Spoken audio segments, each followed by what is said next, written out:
I've seen a lot on the dark web. 5 years of exploring, and you build up a tolerance. Gore sites that would make most people vomit. I scroll past them while eating breakfast. Black market listings for things that shouldn't exist. Hitman for hire services that are 90% scams. Forums where people discuss things that would get them arrested in the surface world. I thought I'd seen everything the dark web had to offer. The fake red rooms especially. Every few months, someone would post about finding a live torture stream where viewers could pay to choose how victims were killed. They'd build up hype, get people interested, take their cryptocurrency, and then vanish. Always fake. Always a scam. After documenting dozens of these hoaxes for my blog, I'd become something of an expert on debunking dark web myths. Then I got invited to the Carousel, and I learned that some myths aren't myths at all. It was 2:47 a.m. on a Tuesday when the message came through. I was browsing one of the deeper forums, the kind that requires 3 separate referrals just to create an account, when I noticed the notification. Private message from a user I didn't recognize. The username was just a string of numbers, 7734206. Account created, today. Post count, 0. The message was brief. You've been watching for 5 years. Ready to see something real? Below it, a link. I should have closed it. I'd gotten messages like this before. Always scams, always fake. But something about the wording bothered me. You've been watching for 5 years. That was exactly how long I'd been documenting dark web content. Coincidence? Probably, but I clicked the link anyway. The page loaded slowly. Black screen for nearly 30 seconds. Then, gradually, elements began to appear. First, a logo, ornate, almost Victorian in style. A carousel horse, but wrong somehow. The proportions were off. The expression on its face was too knowing, too aware. Below it, simple white text, the Carousel. And beneath that, live. Day 2847, 2847 days. That was almost 8 years. A counter sat in the top right corner. Viewers. 247. I wasn't alone. The main section of the page was a video player, currently showing a static view of an empty room. Concrete walls, a single chair in the center, industrial style, with restraints on the arms and legs. Professional restraints, the kind used in psychiatric facilities or prisons. A spotlight illuminated the chair from above. The rest of the room faded into shadow. To the right of the video player was a chat window. Messages scrolled past rapidly, all anonymous. Is it starting soon? Been waiting 20 minutes. Worth the wait. Always is. New viewer? First time here? You're in for a show. My stomach turned. This couldn't be real. It had to be another elaborate fake, some kind of ARG or performance art. Then a door opened in the video. The person who entered was wearing a burlap sack over their head. Not a hood, an actual sack, tied at the neck with rope. Their hands were bound behind their back. They wore civilian clothes, jeans and a t-shirt, both dirty and torn. 2 figures in black tactical gear led them to the chair, no faces visible, no identifying features. The person in the sack was crying. I could hear it through my speakers, muffled sobs, desperate and terrified. They were sat in the chair, the restraints were fastened. The figures in tactical gear left through the same door, which closed with a heavy metallic thud. The person in the chair thrashed against the restraints, making sounds that might have been words if not for the sack. The chat exploded with excitement. "Let's go!" someone typed. "Finally," another agreed. "What's the buy-in tonight?" "Menu's up." A new section appeared on the left side of the screen. A menu, cleanly formatted. Tonight's Carousel. Minimum donation, 0.005 BTC. Below that, a list. Round 1, the introduction. Remove the sack. Free. Leave the sack. Free. Vote. Remove. Leave. Round 2, the sensation. Water. Heat. Cold. Sound. Vote cost, 0.01 BTC. Round 3, the choice. Continuation, Mercy, vote cost 0.05 BTC. Final round, the end. Options revealed after round 3, vote cost 0.1 BTC. My hands were shaking. This couldn't be real. The production value was too high. The setup too elaborate. It had to be staged, actors, special effects. But the person in the chair wasn't acting. Their panic was too raw, too genuine. The chat continued, messages flying past. Remove the sack, obviously. I want to see their face. Remove. Gonna be a good one tonight. A progress bar appeared below the menu. Votes to proceed. 89 out of 100. I watched the number climb. 92, 95, 98, 100. Vote complete. Remove the sack. One of the figures in tactical gear returned. They approached the chair and with one swift motion removed the sack from the person's head. The woman underneath was young. Mid-20s maybe, blonde hair matted with sweat. Mascara streaked down her face. A piece of duct tape covered her mouth.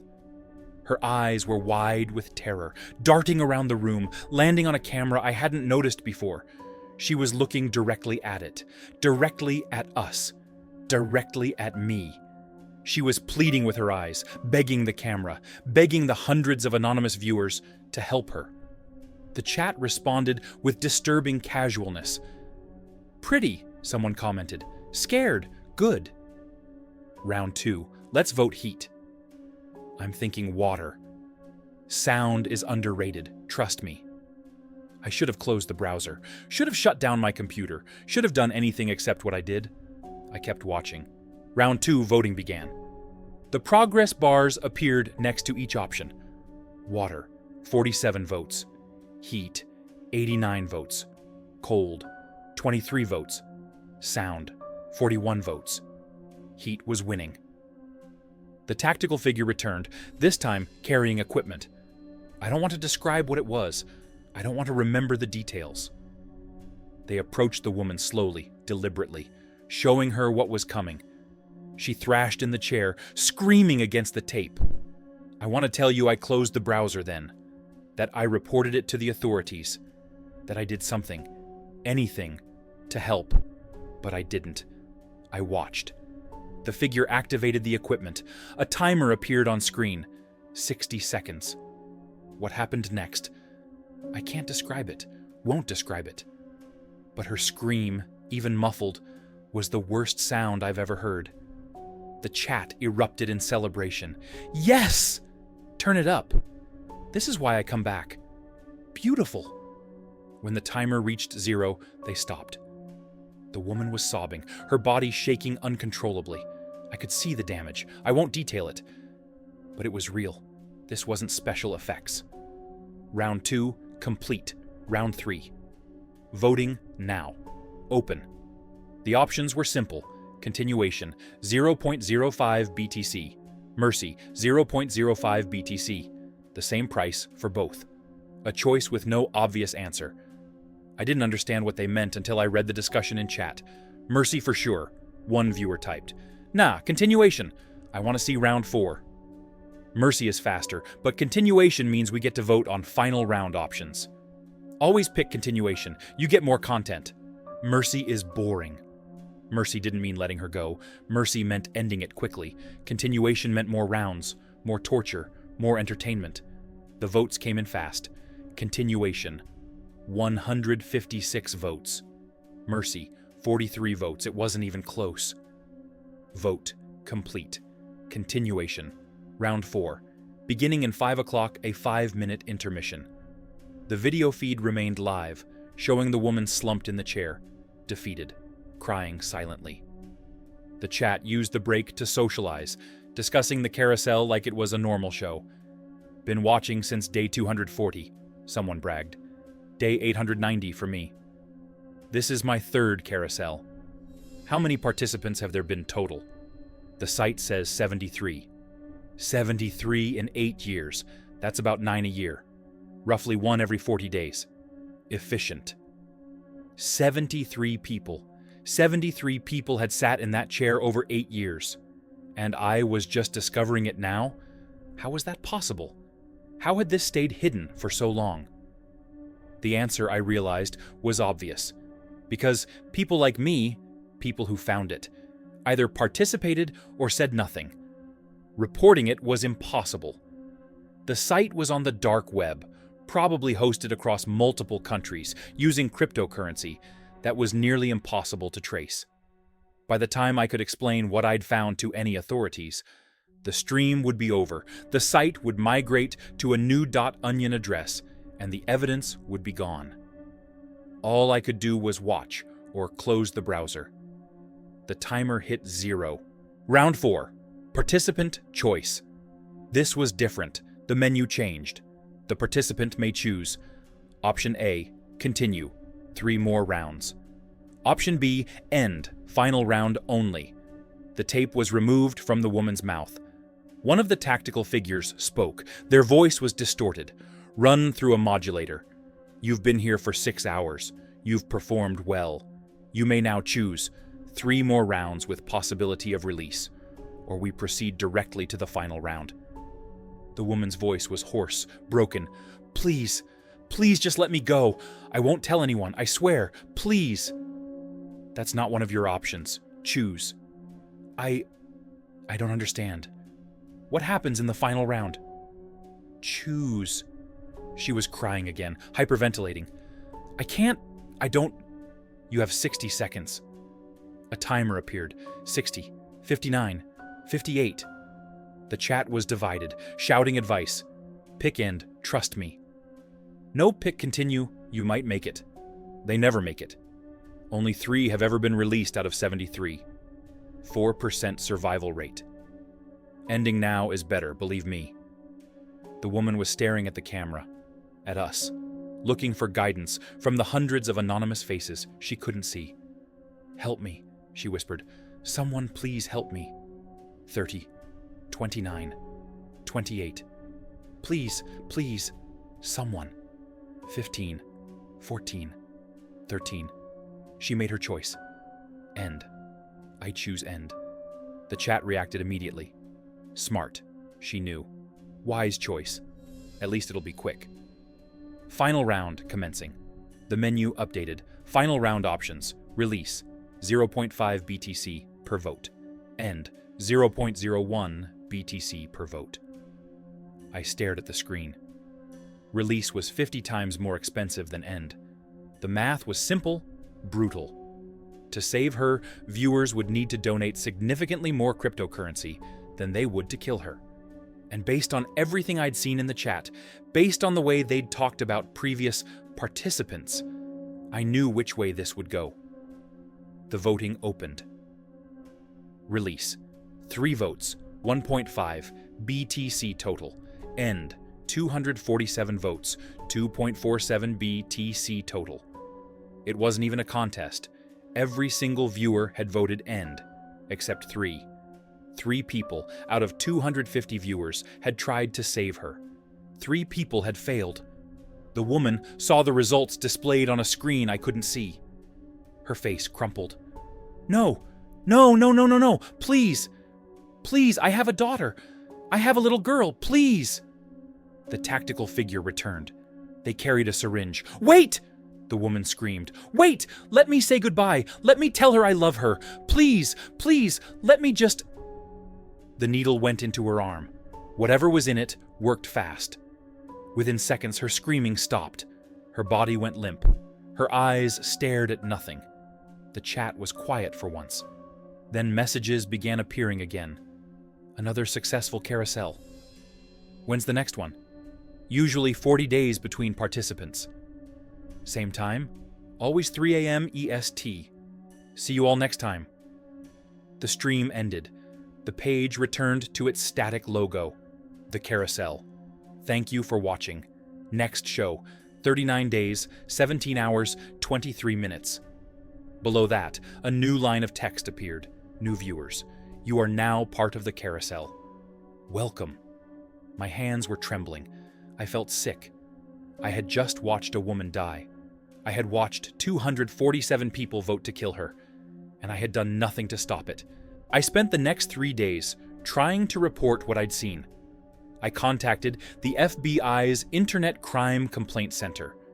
I tried to explain the Carousel, provide the .onion link, describe what I'd witnessed. The agent I spoke to was polite but skeptical. They'd look into it. I tried digital forensics, attempted to trace the Bitcoin wallets, analyze the video for metadata, find any clue about the location. Everything led nowhere. The site itself was sophisticated. The address changed constantly. Even if authorities found one location, the new one would already be active. I searched for any information about the woman. Missing persons reports. Anything. Nothing matched. After a week, I gave up. Not because I wanted to, because there was nothing I could do. 39 days later, at 3 a.m., my computer lit up with a notification. The Carousel, live now. I had deleted my bookmarks, cleared my browser history, uninstalled Tor, but the notification came through anyway. Somehow, they had my system, knew my computer, knew me. I didn't open it that night. But 40 days after that, when the next notification came, I did. And I watched another person die. Then, 40 days later, I watched again. And again. And again. 6 months passed. I had become what I hated. A regular viewer, someone who marked their calendar, who stayed up until 3 a.m., who watched people beg for their lives and did nothing. I told myself I was documenting it, gathering evidence, looking for patterns. But that was a lie. The truth was simpler. I couldn't look away. Each show was slightly different participants, different voting outcomes. Sometimes mercy won, sometimes continuation. Twice in 6 months, someone was actually released, bought their freedom through enough release votes. But most of the time, it ended the same way, with a syringe, with a screen going black, with me sitting alone in the dark, wondering what kind of person I'd become. It was on my 7th show, day 2987, approximately 280 days since the first one I'd watched, when everything changed. I logged in at 2:55 a.m. as usual. The page loaded, the counter appeared. The Carousel live, day 2987 viewers, 312. More viewers than usual. The number kept climbing. 315, 320, 328. Something was different. The video player showed the usual empty room, the chair, the spotlight. But there was text overlay I'd never seen before. Special announcement, 3 a.m. EST. At exactly 3 a.m., the video feed changed. Instead of the usual room, it showed the logo, the twisted carousel horse with its knowing expression.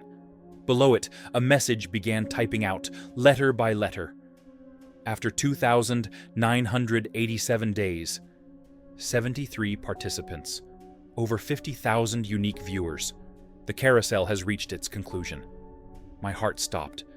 The chat exploded with confusion and panic. What does this mean? Is this a joke? No, no, no. What's happening? Don't shut down. Please don't end.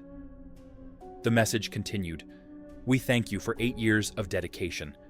Your participation has made this project possible, but all things must end. The Carousel will cease operations effective immediately. All data has been purged, all records destroyed. This site will go dark in 60 seconds.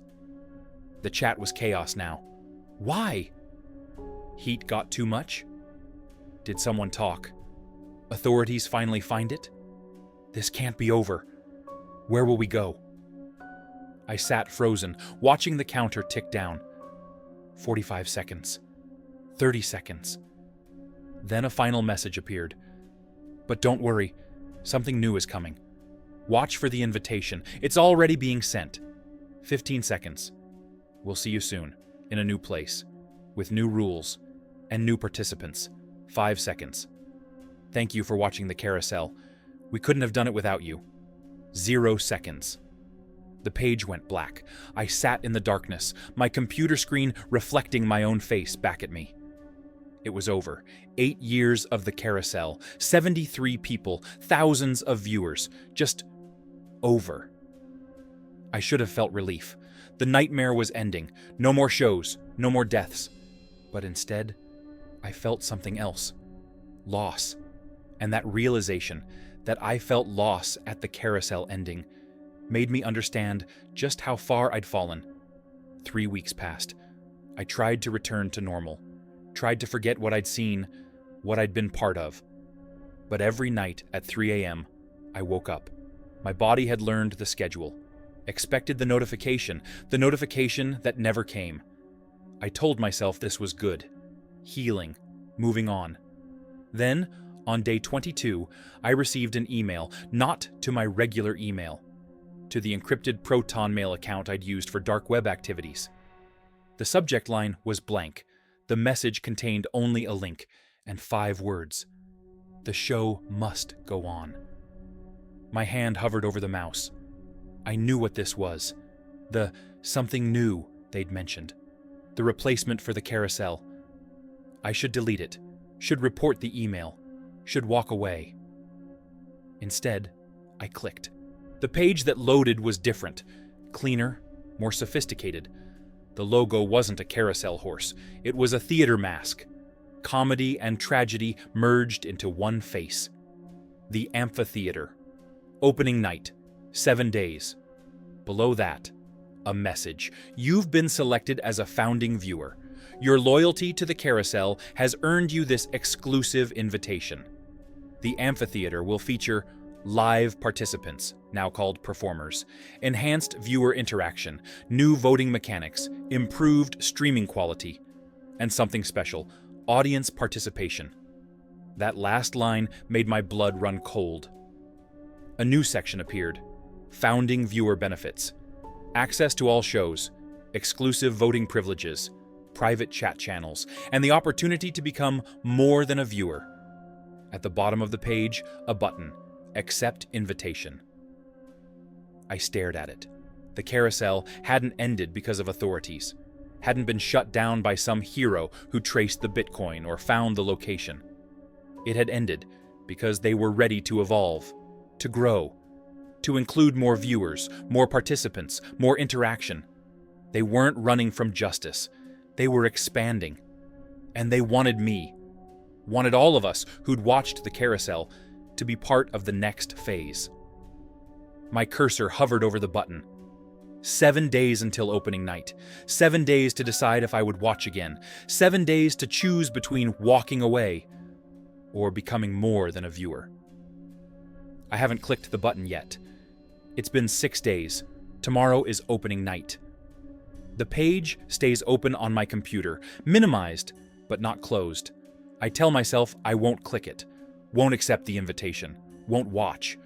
But at 3 a.m. tonight, when my body wakes up on schedule, when the familiar urge to witness, to know, to see comes crawling back, I don't know what I'll do. Because here's what the Carousel taught me.